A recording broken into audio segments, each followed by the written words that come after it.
Hello नमस्कार दोस्तों, आप सभी का एग्जाम पथ के ऑफिशियल यूट्यूब चैनल पर स्वागत है। कैसे हो आप सभी? उम्मीद है सारे अच्छे होंगे, एकदम बेहतरीन होंगे और एक बढ़िया तरीके से आप अपनी तैयारी कर रहे होंगे। तो दोस्तों, आज जो क्लास है वो हमारी तीसरी क्लास है, हरियाणा एग्रीकल्चर और एनिमल हस्बेंड्री के ऊपर कर रही थी और पशुपालन से संबंधित दोस्तों मोस्ट एक्सपेक्टेड क्वेश्चन दोस्तों जो प्रीवियस ईयर एग्जाम हुआ था उसमें पूछे गए थे, उससे उठाकर लेके आया हूँ दोस्तों। इस क्लास में हमें मोस्ट एक्सपेक्टेड क्वेश्चन करने वाले हैं। 2 क्लास हमारी हो चुकी है दोस्तों। हमारी कुल दोस्तों 25 से 30 क्लास होने वाली है, जिसमें दोस्तों हम जो एग्रीकल्चर और जो एनिमल हस्बेंड्री दोस्तों उससे रिलेटेड क्वेश्चन करने वाले हैं। दोस्तों, अगर चैनल पर पहली बार आए तो चैनल को सब्सक्राइब जरूर कर लेना, क्योंकि आपके एक सब्सक्राइब करने से हमें मोटिवेशन मिलता है और दोस्तों बेस्ट कंटेंट आपको हमारे द्वारा प्रोवाइड कराया जाता है। तो दोस्तों, आज की क्लास बिना देरी के स्टार्ट करते हैं। तो दोस्तों, आज की क्लास का जो पहला क्वेश्चन है दोस्तों वो है आपके सामने कि झींगा मछली के उत्पादन से संबंधित क्रांति कौन सी है। तो दोस्तों, कौन सी क्रांति है जिसका जो संबंध है वो झींगा उत्पादन से। दोस्तों, झींगा उत्पादन से दोस्तों कौन सी मछली का संबंध है वो आपसे पूछा है। तो दोस्तों, इसका जो राइट आंसर होगा वो होगा option number C. Option number C दोस्तों इसका राइट आंसर है कि दोस्तों जो गुलाबी क्रांति है दोस्तों उसका संबंध झींगा उत्पादन से है। इसमें दे रखा दोस्तों नीली क्रांति। नीली जो क्रांति दोस्तों उसका जो संबंध है वो किससे है, तो उसका जो संबंध दोस्तों नॉर्मल जो मछली होती है उस मछली उत्पादन से दोस्तों जो नीली क्रांति दोस्तों उसका संबंध है। और दोस्तों और ऑप्शन इसमें दे रखे हैं कि हरित क्रांति। हरित क्रांति का संबंध दोस्तों किससे है, दोस्तों फसल उत्पादन से दोस्तों जो हरित क्रांति है उसका संबंध है। बात करते दोस्तों हरित क्रांति। हरित क्रांति कब आई थी दोस्तों?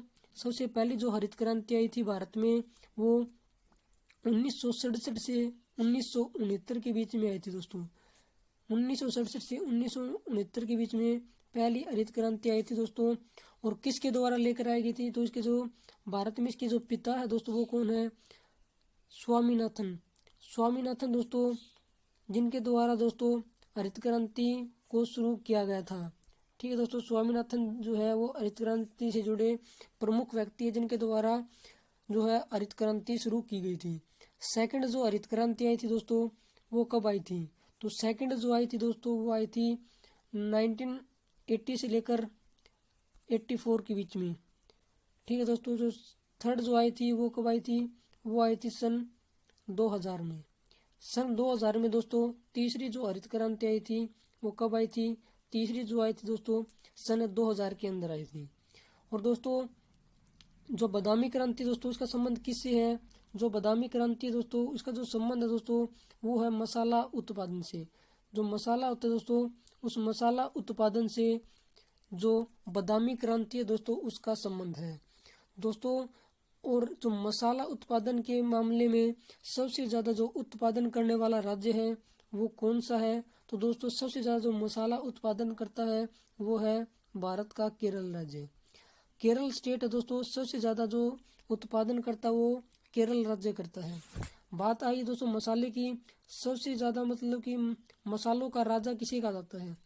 मसालों का जो राजा है दोस्तों वो काली मिर्च को कहा जाता है।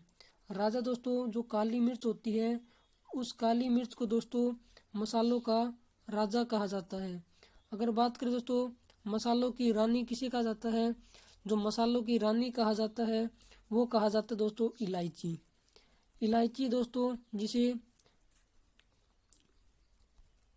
दोस्तों मसालों की रानी कहा जाता है। चलते हैं नेक्स्ट क्वेश्चन की ओर। अगला जो क्वेश्चन है दोस्तों वो है अंतर्राष्ट्रीय चावल वर्ष किस वर्ष को घोषित किया गया था? कौन सा वर्ष दोस्तों जिसे चावल वर्ष घोषित किया गया था? तो दोस्तों इसका जो राइट आंसर होगा ऑप्शन नंबर ए 2004। 2004 के वर्ष को दोस्तों जो है चावल का जो वर्ष घोषित किया गया था। आगे इसमें दे रखा दोस्तों 2007। हरियाणा में दोस्तों जो जल वर्ष है वो 2007 का वर्ष जो है वो जल वर्ष है। 2008 दोस्तों 2008 के वर्ष को आलू वर्ष जो है वो घोषित किया गया था। और साथ ही दोस्तों इसको जो है बालिका वर्ष भी जो घोषित किया गया था हरियाणा में वो था 2008 का वर्ष। बालिका वर्ष भी दोस्तों इसे घोषित किया गया था। और दोस्तों इसमें दे रखा है 2015। 2015 को दोस्तों जो मृदा दिवस है वो घोषित किया गया था दोस्तों। जो मृदा वर्ष है वो किस वर्ष को घोषित किया गया था? वो किया गया था हरियाणा में 2015 के वर्ष को। और दोस्तों 2006 का जो वर्ष है जिसे हरियाणा में क्या घोषित किया गया है? जिसे शिक्षा वर्ष घोषित किया गया है। तो शिक्षा जो वर्ष है दोस्तों वो 2006 का वर्ष है। चलते हैं अगले क्वेश्चन की ओर। अगला जो क्वेश्चन दोस्तों वो है, देश का पहला जैविक खेती करने वाला राज्य कौन सा है?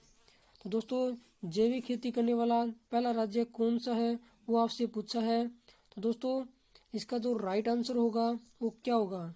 इसका जो राइट आंसर होगा वो होगा सिक्किम।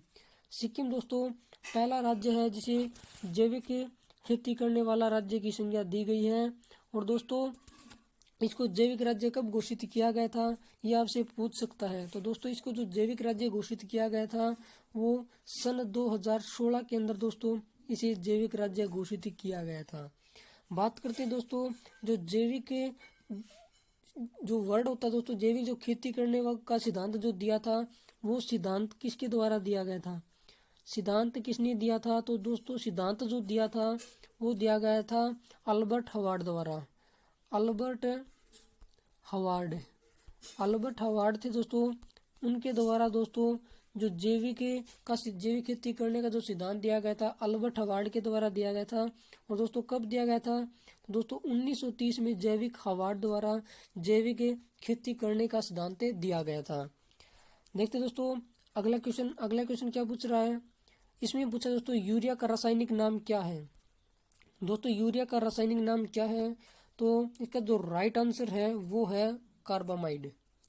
कार्बामाइड दोस्तों यूरिया का रासायनिक नाम है, यानी कि इसका जो वैज्ञानिक नाम है दोस्तों, रासायनिक नाम है वो क्या है? कार्बामाइड। और यूरिया का सूत्र क्या होता है दोस्तों? इसका जो सूत्र होता है NH2CO NH2। ये दोस्तों यूरिया का सूत्र होता है। ये सूत्र दोस्तों आपको याद रखना है। चलते हैं अगले क्वेश्चन की ओर। अगला जो क्वेश्चन है वो है साइंटिफिक नेम से। तुलसी का वैज्ञानिक नाम क्या है? तो तुलसी होती है दोस्तों जो आपके घरों में भी आपने देखी होगी, उसका जो साइंटिफिक नेम होता है वो क्या होता है? तो दोस्तों इसका राइट आंसर है वो है ऑप्शन नंबर डी, ओस्मा प्रजाति। ओस्मा प्रजाति दोस्तों साइंटिफिक नेम है किसका? तुलसी का। बात करते हैं दोस्तों मेलेप्यूमिला। मेलेप्यूमिला किसका होता है? तो ये जो साइंटिफिक नेम होता है दोस्तों ये होता है सेब का। सेब का साइंटिफिक नेम होता है दोस्तों। बात करते दोस्तों इसमें दोस्तों कौन सा अम्ल पाया जाता है सेब में? तो सेब में दोस्तों मौलिक अम्ल दोस्तों सेब में पाया जाता है। मौलिक अम्ल दोस्तों इसमें पाया जाता है, जिस कारण दोस्तों इसमें एक तीखी सी जो गंध आती है वो मौलिक एसिड के कारण ही आती है। और दोस्तों इसमें पूछा है सोडियम गुआवा जावा। ऑप्शन नंबर बी दे रखा है सोडियम गुआवा जावा। यह किसका साइंटिफिक नेम होता है? तो ये होता है दोस्तों अमरूद का। इसके नाम में ही स्पष्ट है तो गुआवा। गुआवा क्या होता है दोस्तों? अमरूद। अमरूद होता है दोस्तों इसका जो साइंटिफिक नेम होता है क्या होता है? वो होता है सोडियम गुआवा जावा। आगे पूछा दोस्तों इसमें मूसा पैराडीसिया का। मूसा पैराडीसिया का किसका साइंटिफिक नेम होता है दोस्तों? ये होता है दोस्तों केले का। केले का जो साइंटिफिक नेम है दोस्तों मूसा पैराडीसिया का होता है। और जो केला सबसे ज्यादा जो होता है इसका जो अनुसंधान केंद्र दोस्तों वो कहाँ पर है? वो त्रिची में दोस्तों। त्रिची दोस्तों जहाँ पर इसका अनुसंधान केंद्र है, त्रिची दोस्तों कहाँ पर है? तमिलनाडु में दोस्तों। ठीक है, तो तमिलनाडु में त्रिची है। चलते हैं नेक्स्ट क्वेश्चन की ओर। अगला जो क्वेश्चन है दोस्तों वो क्या है? ये है कि बुक से संबंधित है दोस्तों। N agriculture geography of Haryana किस अथर की बुक है दोस्तों? किसकी यह पुस्तक है? ये आपसे पूछा है। तो इसका जो राइट आंसर होगा option number B, doctor Jasvir Singh. Doctor Jasvir Singh की दोस्तों यह पुस्तक है an agriculture geography of Haryana. दोस्तों यह पुस्तक मोस्ट इंपोर्टेंट है। जो प्रीवियस ईयर एग्जाम हुआ था 2016 का एग्जाम था शायद दोस्तों, मैंने ध्यान से देखा नहीं, उसमें दोस्तों यह क्वेश्चन आपसे पूछा था कि N agriculture geography of Haryana किसकी पुस्तक है? तो दोस्तों यह पुस्तक है डॉक्टर जसवीर सिंह की। नेक्स्ट क्वेश्चन की ओर चलते हैं दोस्तों। अगला जो क्वेश्चन है वो है हरियाणा सिंचाई विभाग का मुख्यालय कहाँ पर है? तो दोस्तों हरियाणा जो सिंचाई विभाग है उसका जो मुख्यालय है वो कहाँ पर है? तो इसका जो राइट आंसर होगा दोस्तों पंचकुला। पंचकुला में दोस्तों जो हरियाणा सिंचाई विभाग है उसका मुख्यालय है। और दोस्तों बात करते हैं किसकी? पंचकुला की। पंचकुला में क्या होता है, सबसे ज्यादा जो मक्का का उत्पादन होता है दोस्तों वो हरियाणा के पंचकुला में होता है। और दोस्तों बात करते हैं करनाल की। करनाल में दोस्तों सबसे ज्यादा किसका उत्पादन होता है, धान। इसे धान का कटोरा भी कहा जाता है। दोस्तों साइबर सिटी का नाम आएगा तो साइबर सिटी का नाम दोस्तों किससे संबंधित है, वो है हरियाणा के गुरुग्राम से। गुरुग्राम से दोस्तों साइबर सिटी का संबंध है। चलते हैं दोस्तों नेक्स्ट क्वेश्चन की ओर। अगला जो क्वेश्चन है दोस्तों वो क्या है, उसमें आपसे पूछा कि हरियाणा में कुल हर्बल पार्क की संख्या कितनी है। हरियाणा में कितने हर्बल पार्क हैं। तो दोस्तों ये आपके जीके का भी क्वेश्चन है और दोस्तों ये आपके किसका क्वेश्चन है, ये जो एनिमल हस्बेंड्री है और जो एग्रीकल्चर उसे रिलेटेड भी है। तो दोस्तों कुल हर्बल पार्क कितने हैं हरियाणा में, इसका जो राइट आंसर है वो है 59 दोस्तों आपके हर्बल पार्क है।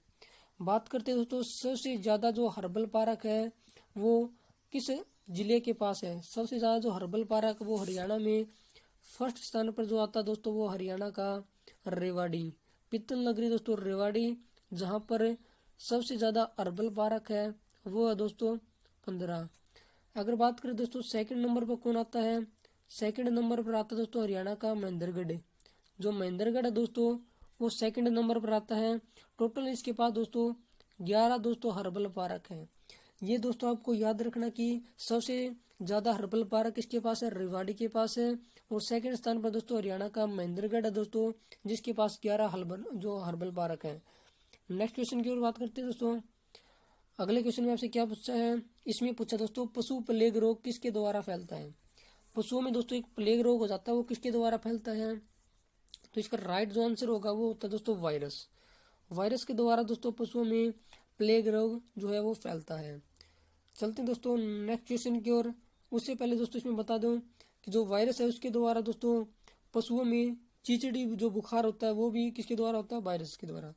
जो चीचड़ी बुखार होता है दोस्तों वो चीचड़ी बुखार किसमें, पशुओं में होता है दोस्तों, वो किसके द्वारा होता है, वो भी वायरस के द्वारा होता है।